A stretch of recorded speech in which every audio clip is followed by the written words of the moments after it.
This time of year, the head coach cycle is always starting to ramp up. Last year, we saw 8 coaches outed, including Vrabel and Belichick. This year, we saw 7, and actually both those guys got a job, just Belichick's in college. So let's get straight to it. We're going to have a likelihood of success meter just to show at the end what the likeliness I think they'll succeed is. So let's go ahead and get into it.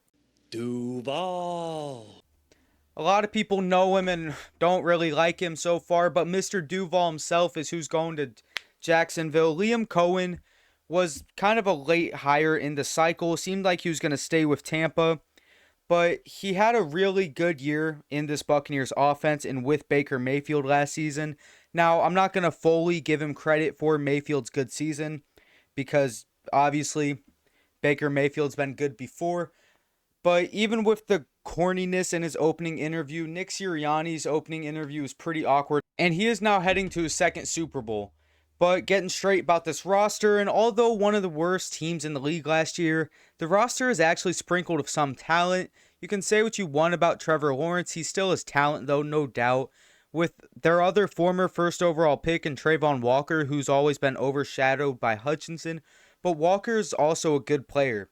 They have Brian Thomas Jr. too, is one of the best rookie receivers, but this roster is pretty atrocious in some spots too. This O-line is aging some, even with some okay players on it like Brandon Sheriff, but the secondary could use a better leader and a true standout corner. But once again though, the linebacker core has youth and talent, including Devin Lloyd. So I think the Jaguars' future is so bright, and I'll probably be doing a future video just on the Jaguars themselves. Their likelihood of success, though, I would give it a 4 out of 5. I know some people are very iffy on the Liam Cohen hiring, but I really don't think it's going to be as bad as some people think. I think he's going to be one of the sleeper coaches through the next few years, but I think he can help turn the Jags around a bit.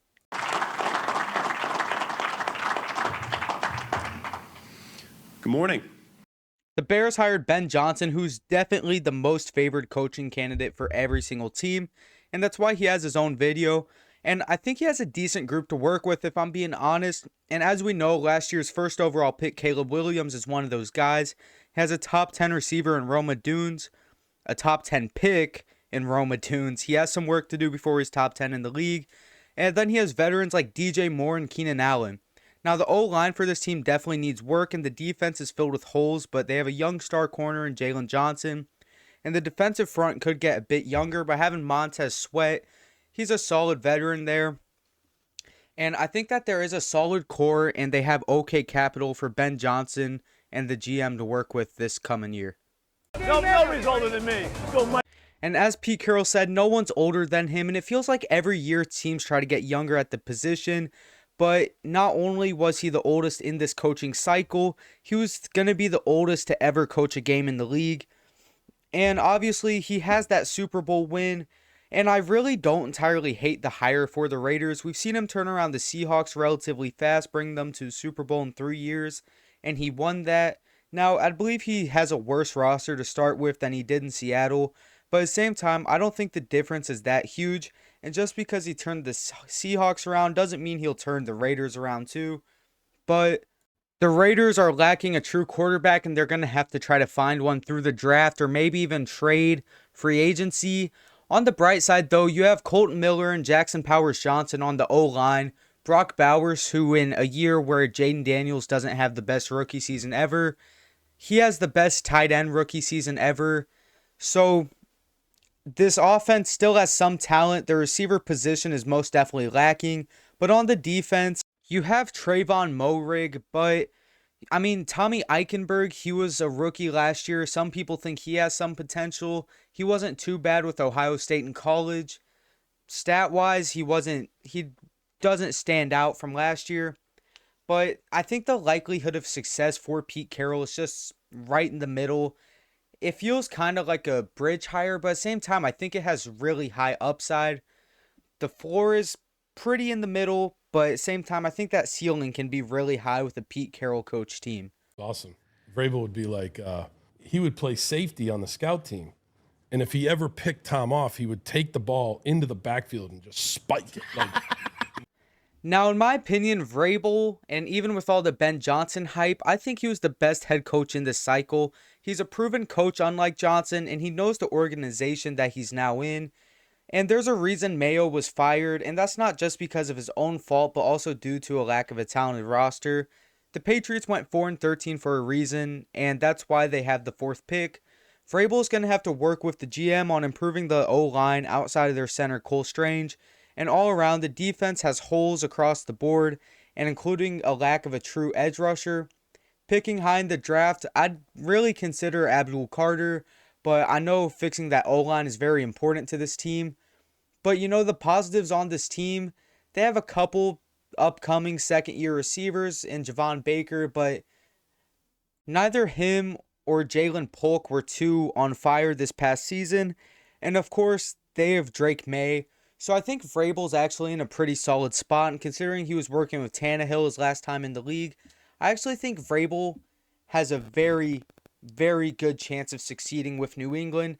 I'd say even more so than Ben Johnson has with the Bears. And I think this is the best hire in the cycle. It's picked off. Aaron Glenn will go all the way. Aaron Glenn.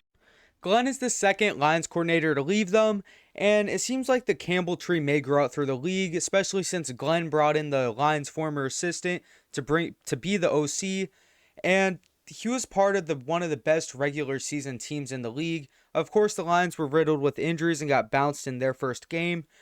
But Glenn as a coach, and his path has been a long time in the making. He didn't even become a coordinator until the 2020s, and his playing career was back in the 90s. With the Lions, he led one of the better defenses in the past 3 years, and even with injury this year, they were still middle of the league. And of course, on the Jets, the defense definitely is retooling and the offense has looming questions.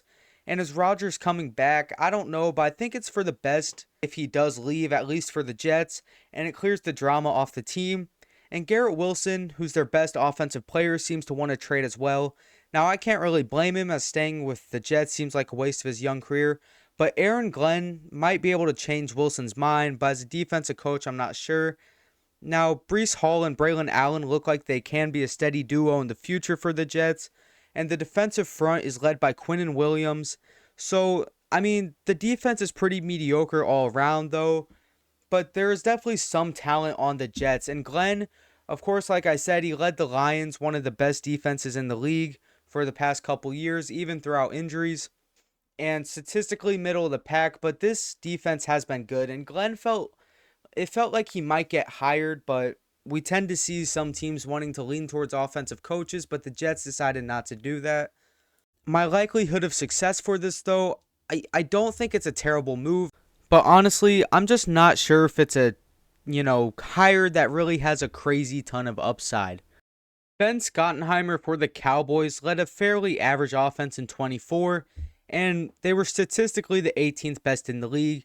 But to give him some credit, he play called fairly well and drew up a decent game plan with Cooper Rush as the offense's quarterback for most of the season. And Schottenheimer kind of feels like a safe but risky hiring. Although hiring from inside the organization feels safe, Schottenheimer hasn't been a head coach before. And in 23, though, he led the Cowboys to have the best scoring offense in the league.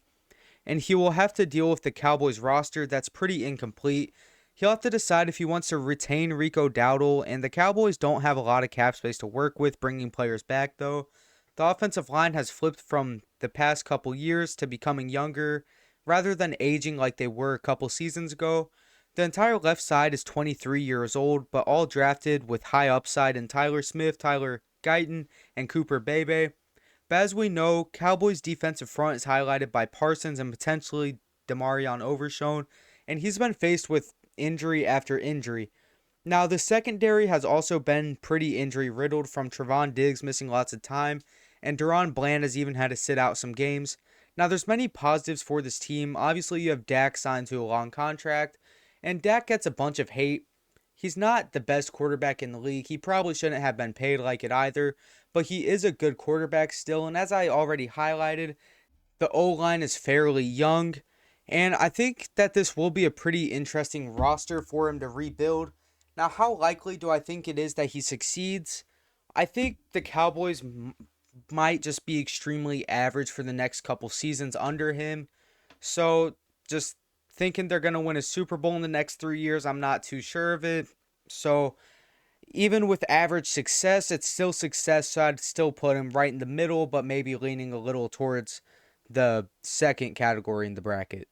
Now, look, guys, the Saints still haven't made their move, but it really seems like they're going to end up hiring Kellen Moore. And I'm just not sure if that will be the right hire. Now, Kellen Moore, he was seen as a pretty solid OC, but the year after he left the Chargers, they actually seemed to get better. And the year after he left the Cowboys too, as I said, Schottenheimer actually led a real good offense that year. And it felt like a couple years ago he was actually pretty, sought after and people wanted him. But I just don't know if it will end up being the right move. And now for the Eagles, he has led such a good offense this year. And I don't want to sit here and say that Barkley carried him at all. But I do think that this offense is already so talented. But at the same time, we saw last year the Eagles fail with a different offensive coordinator leading the charge. So if I'm going to be honest, I think that this move really depends if the Saints are finally going to commit to a rebuild or Kellen Moore is going to be stuck with a pretty average roster. This move is either going to fall flat on its face, or I think Kellen Moore could be a pretty good coach for the Saints. Now, when he is hired, I'll probably give him his own video or whoever the Saints do end up hiring. So thank you all for watching. I hope you guys enjoyed. And please have a good one and consider subscribing too.